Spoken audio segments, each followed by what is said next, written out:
The beginning of history. Cape Bering, 1728. A group of Russian Cossacks finished their winter crossing of the ice belt, dissecting the waters of the strait between Russia and Alaska by boat. They go in search of new lands and find along the way an offer they could not refuse. A local guide tells them of an island full of gold and silver, where rich indigenous people live. The Cossacks have never heard of this island before. Their journey continues. In a few weeks, they reach the island, followed by years of rapid gold mining, wild pursuits, intrigue, and rebellion. Chapter 1. A Window to the Unknown.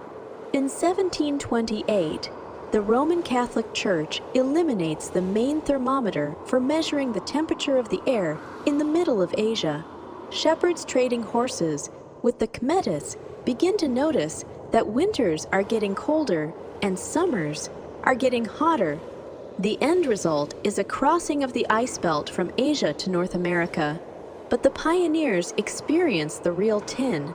Despite the frost, the ice never stops cracking, crumbling now and then, forming new cracks and dragging the travelers into the depths of the ocean behind them. For the Cossacks, it was an incredible expedition. They had to sail the ocean in leather boats, stopping along the way on the shores of unknown islands. But the promise of riches and the attraction of new territories pushed them forward, despite all the dangers.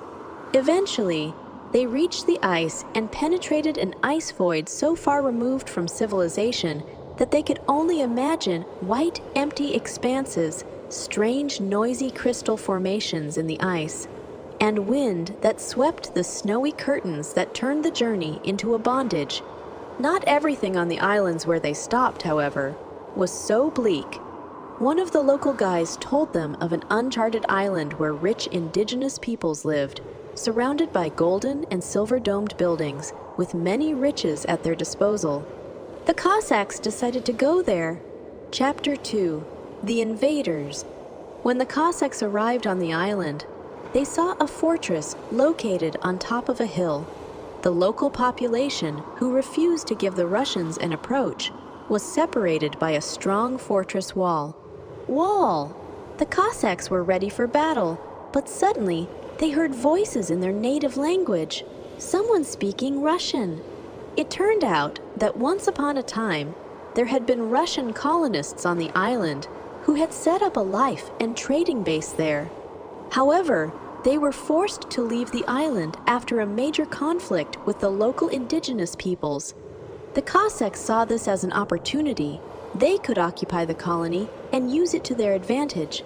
They began negotiations with the Russians, who remained on the island and negotiated for joint gold and silver mining, as well as trade with other countries. But not all of the islanders were as friendly. Some of the local indigenous peoples were unwilling to share their resources and began to actively oppose the Cossacks and Russian colonists. This led to conflict and outbreaks of violence that lasted for many years. Chapter 3. Gold Rush. With the mining of gold and silver, a real gold rush began on the island. Cossacks and Russian colonists mined more and more precious metals, attracting investors and entrepreneurs from around the world to the island. However, this boom could not last forever. Resources were limited, and rivalries between the Cossacks and the Russian colonists, as well as conflicts with the local peoples, caused gold and silver mining to begin to decline. Soon, poverty and unemployment began on the island, and investors stopped investing in the region.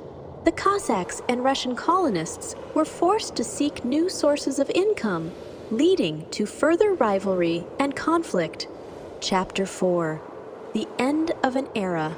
In the early 19th century, the increasing influence of European powers in Asia and the Pacific Islands caused Russia to begin to lose its position on the island.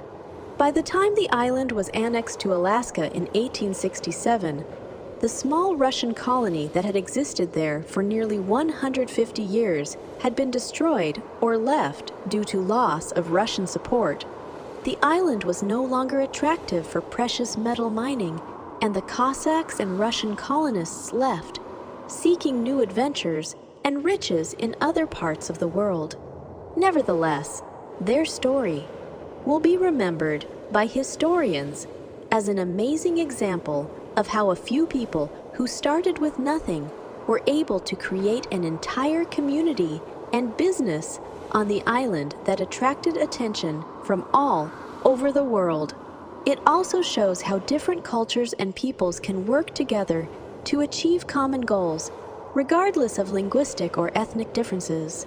And while the era of Cossack and Russian colonization is somewhat sadly over, it will forever be part of the history of this amazing island.